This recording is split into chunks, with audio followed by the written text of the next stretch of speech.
sometime last year, I don't remember exactly when, there was a group of us sitting outside after the Sunday evening meditation, and this was during the seemingly interminable pre-vaccine days of the COVID epidemic. And Reverend Chris lamented that there had been a time not terribly long before that that COVID wasn't hanging over our heads all the time. And at the time, just a few months ago, we thought maybe that was going to come to an end, and now I'm not so sure. But she was lamenting that there was a time when we weren't afraid to go places and be with people and actually do real things and just see the beautiful world that's all around us. And at the time, it seemed like the only thing anybody could talk about was COVID, and that hasn't ended, and what we've been watching on either Netflix or Amazon or Hulu or, fill in the name of your streaming service. So it was kind of a sad existence that we were all living. So, ouch. I was one of those individuals. But in the spirit of turning a lemon into lemonade, I realized that perhaps I could turn my own viewing habits into a Sunday morning talk. So here we are.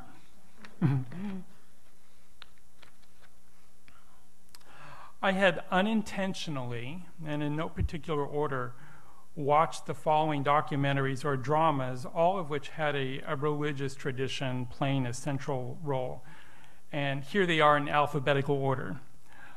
Pastafari, Murder Among the Mormons, Stiesel, Unorthodox, Who Murdered Malcolm X, and Wild Wild Country. At first, I thought I would summarize each of these series and then try to discern some broad lesson that could be learned from each of them. But I quickly realized I wouldn't be able to give each the time it deserved. Also, I possibly wanted to entice some of you to watch them and not just stand up here and just be a total spoiler. So, in the interest of time and fairness, I'll tease you with the premises of all but one, discuss my favorite in more detail, and then I'll try to discern what any of this has to do with us sitting here this morning. The first one was Pastafari. Are you all familiar? Is anyone not familiar with the Pastafarians? Oh, good. Okay, I have a prop for you. You'll never forget. The premise was this is a documentary. Two individuals in Europe bring a civil lawsuit against the government to be allowed to have their official driver's license photographs be taken with a colander placed on their heads. You ready?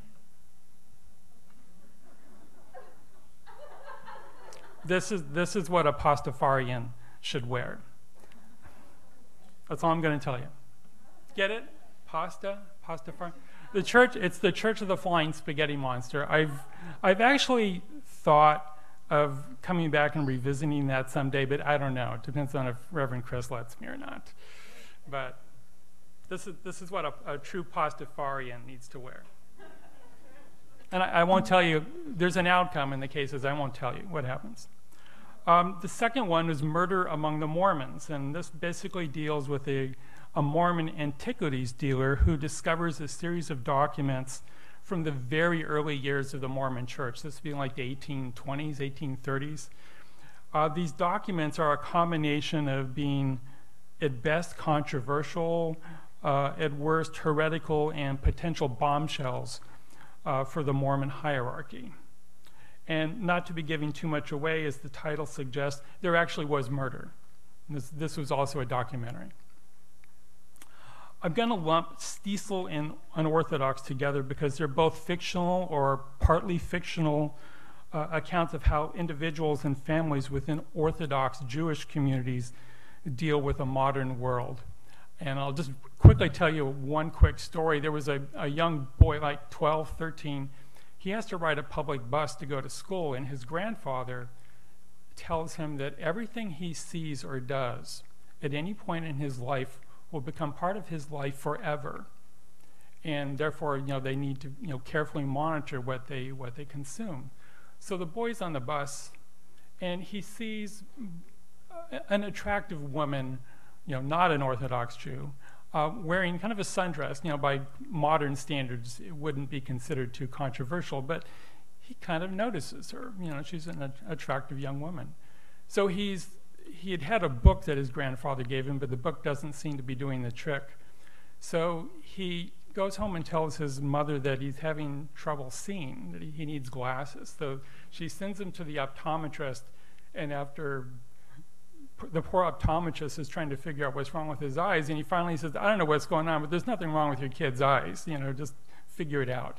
So the poor boy was trying his best to follow his grandfather's advice and not look at things that he probably shouldn't be looking at.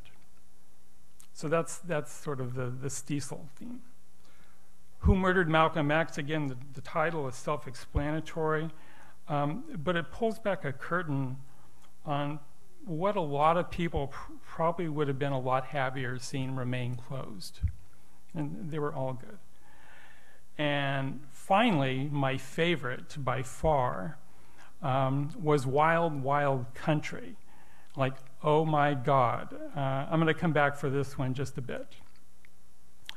Before we proceed, though, and he's not here today, I'm bummed out, I wanted to give a call out to Jason Post for declaring his theological orientation a few weeks ago when he was doing a couple of sermons on ethics, and he declared himself to be a deist.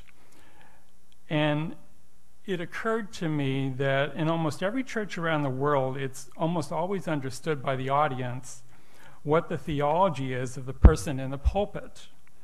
Unless, of course, you find yourself in a Unitarian Universalist church. We have our 7 principles, but they're not based on a specific religious tradition. So in the tradition of full disclosure, and some of you probably already knew this or know it today, I am mainly a Buddhist by inclination.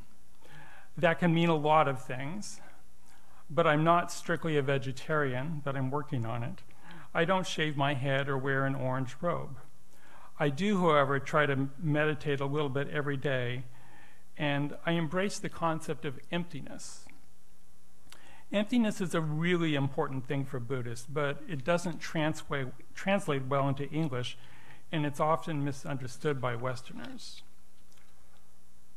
This is just a quick definition. It says, contrary to popular opinion, all appearances, and here's where the term empty comes in, are empty of lasting qualities, empty of pure substance, and empty of independent identity.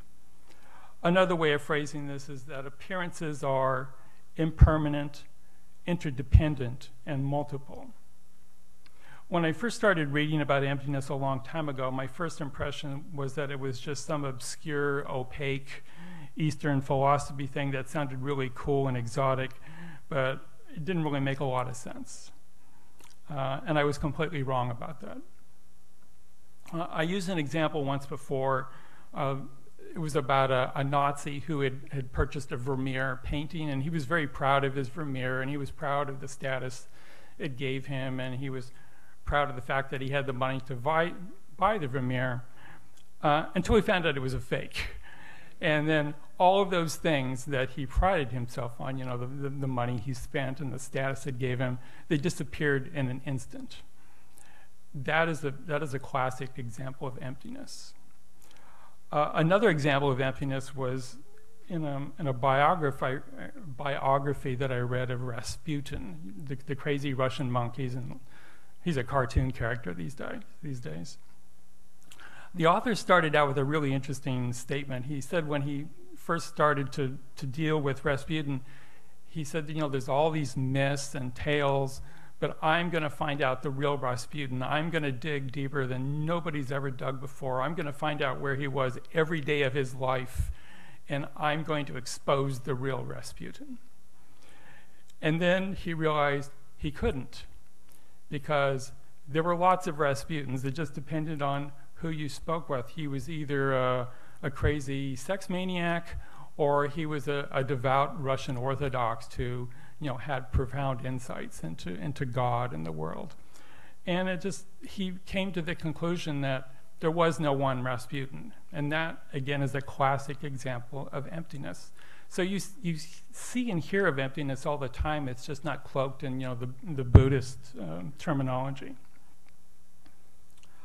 So in the spirit of emptiness, I want to introduce you to the documentary Wild, Wild Country. And this is a YouTube video. It's about 2.5 minutes. And brace yourself. And Kristen, can you pull it up? Let's see if it works.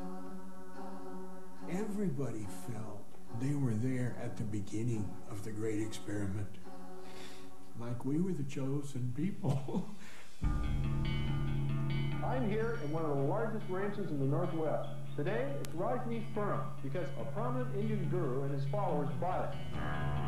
Our vision was to create a community Based on compassion and sharing. Bhagwan's agenda was simply to raise the consciousness of humanity. That was his goal. America was land of promise. It was my conviction we will have no problems. I don't think America has a place for these people. Everyone in Antelope mistrusts Rajneesh. I want Guru and his evil influence out of my city. They're run by satanic power. There is talk of vigilantes who may seek revenge on the Rajneeshis. A bomb went off in the middle of the community. More than 60 followers evacuated. It was a catastrophe. Mostly I'm just terrified. If I didn't take measures to protect our community, no one else would do it. We call upon the governor to disarm this cult's army now. If the government does decide to get you, they're going to get you. Who would poison a whole town? The Rajneeshis set a stage for a big outbreak to influence the election. They had no evidence. They were facing immigration fraud, smuggling. The Rajneeshis came this close to murdering a presidential appointee. There is bias, there is prejudgment, religious discrimination, and this is democracy. I've had enough of it. We were going to mount a full-scale assault. We will be ready to protect ourselves. I'd grown up understanding thou shalt not kill. What had happened? There's darkness in all of us. Doesn't make you a bad person.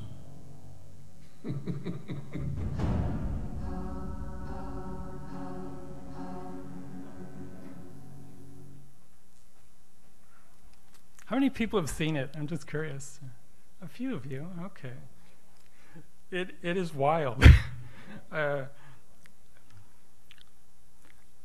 In the beginning, there was a young man in India named Chandra Mohan Jain. He became a college philosophy professor, but pretty quickly abandoned academia to create his own philosophy and a commune to boot to practice it in. He changed his name to Bhagwan Sri Rajneesh, commonly just referred to as the Bhagwan. His followers became known as the Rajneeshis. The Bhagwan's right-hand man, or in this case, actually right-hand woman, was another Indian named Ma Anand Sheela, and she just became known as Sheela. So the main characters in this huge drama were the Bhagwan, Sheela, and the Rajneeshis, the community. Bhagwan's philosophy was sort of a meta-religion that borrowed freely and unapologetically from many different traditions, including Buddhism, Hinduism, Christianity, and by Christianity I usually mean the parables of Jesus, Freud, and a whole bunch of other philosophers and thinkers. He might have been a UU, or I guess he could have been a UU, had he not also become known as the sex guru, after abandoning traditional notions of marriage and monogamous relationships. And there's a huge irony in that I'll get to in just a little bit. And of course, the Rajneeshis tended to be Western, young, white, educated, upper middle class spiritual seekers. So they were almost like the classic hippies, except this all took place in the 70s and 80s. After running into trouble with the authorities in India, he bought a huge ranch in Central Oregon, and this is kind of how the whole story starts. as you were probably able to discern from the video clip, it didn't quite work out the way they'd hoped. I wouldn't be able nor inclined to give you all its twists and turns. I mean, it's epic, it's operatic, it's just like off the scale.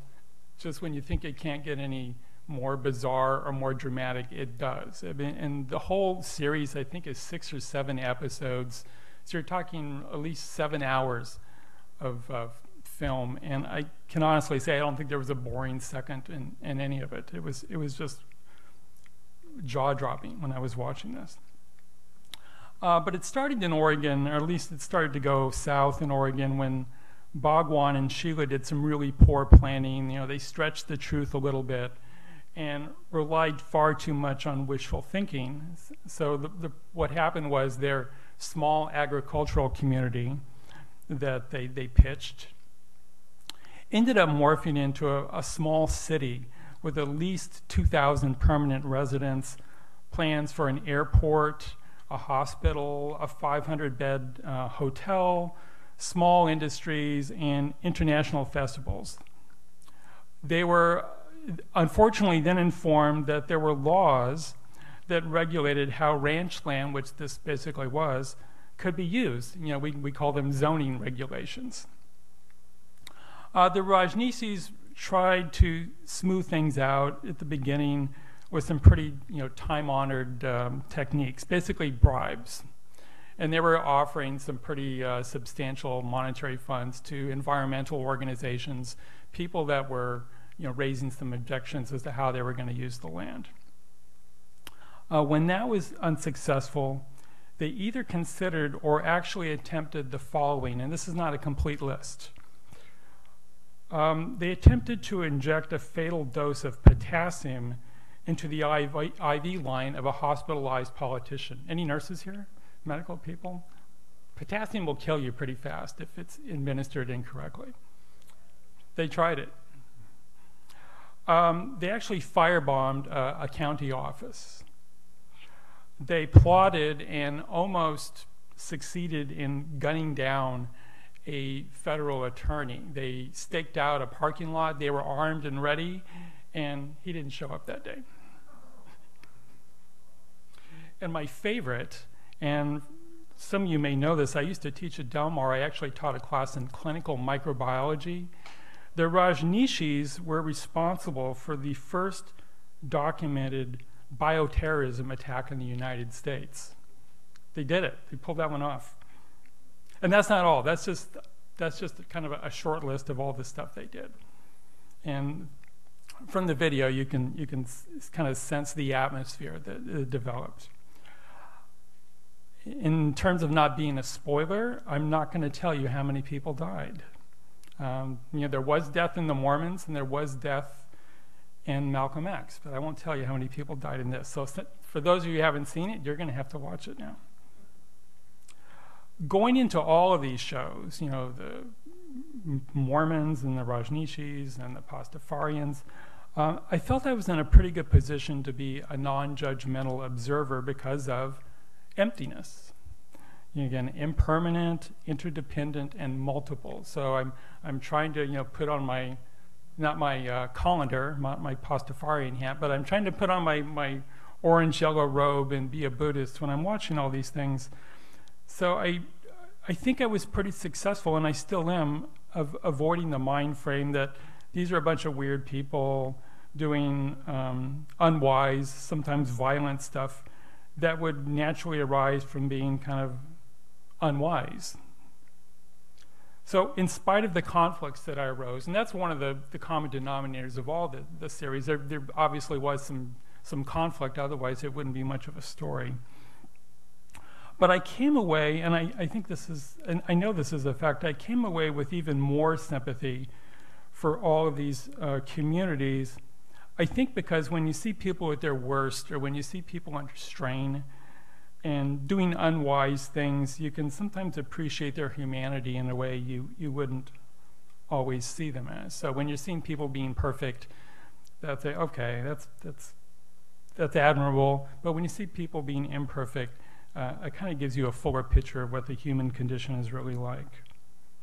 For the Rajneeshis, though, it seemed weird how what should have been a relatively uninteresting legal battle. I know we have at least 2 attorneys here this morning. This was basically a land use conflict.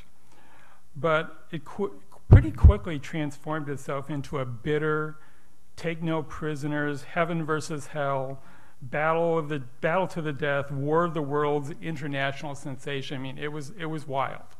Just how all this dissolved into this just angry, bitter fight. And the same overriding thought to me came to me while watching all of these. What happened to all the wisdom and all the insight that religion was supposed to imbue on these adherents? You've got Mormons killing each other. The black Muslims had a penchant for violence, at least some of them did. In the case of the Rajneeshis, what happened to the Buddha? What happened to love and compassion and sharing and all these ideals that they had the intention of giving the groundwork to their community? So before I forget, I am going to tell you what happened to the Bhagwan. He doesn't die within the video. But the irony was that the man who sang the joys of free love got deported for immigration fraud relating to sham marriages that he was putting together to bring people into the country. So he was taking an American citizen, telling them to move to Houston, move in with somebody that he was trying to bring into the country. They would live together for some period of time, which they could then declare common law marriage, blah, blah, blah. And he did this over and over again. It was a pretty effective scheme until he got caught. So he got off pretty easily. He paid a big fine and got deported, and that's pretty much what happened to him. Sheila got convicted for a variety of crimes and actually served 2 or 3 years in prison. I'm trying to make sense of it. And I recall a quote from the former heavyweight boxing champion Mike Tyson, and he's not a guy that's normally known for being a wise role model, but he said something I think is profoundly wise. Anybody remember his most famous quote? It says, "Everybody has a plan until they get punched in the face." Which, I don't know. I think he was thinking that as maybe something to do with being in a boxing ring. And some guy lays an uppercut on you, and I'm like, oh my God, you come out wailing against him. But I can't think of a better description of how the conflicts in these documentaries were handled. Everyone had a plan until the plan didn't work. And in the plan's absence, there was little more than a screeching chalkboard survival of the fittest free-for-all. I mean, it gets brutal. My main takeaway this morning is that we're all going to get punched in the face, hopefully not literally, but probably going to get punched in the face sooner or later, maybe many times.